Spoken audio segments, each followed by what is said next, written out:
Teplovizor apparatimizda pechkani istab ko'ramiz. Bismillah. Xo'p.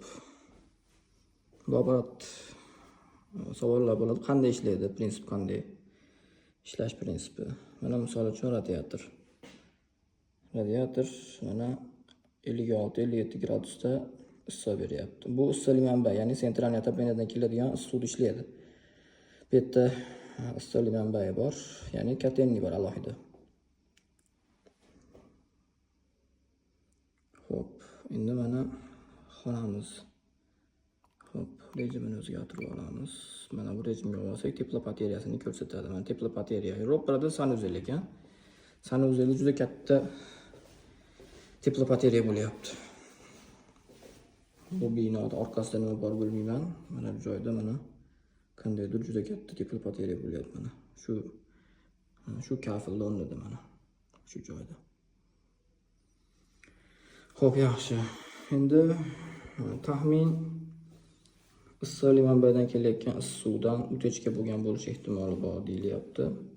Biz endi mana liniyalarda ko'rinib turibdi mana.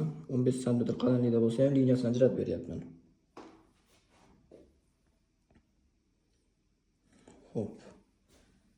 Hozir taxminan o'techka mana bu xonadan pastdagi kvartiraga qo'yapti. Mana bizni liniyalarimiz shu holatga ketgan ekan. Xo'p, mana bu joyda endi ozgina sovuqlik uchun ko'rsatmadi. Mana bu joyda mana kuxnya mebel yonida radiator bor. Mana bu holatda mana. Ichkarida suv liniyalarini ko'rsatyapti. Trubalari bor ekan.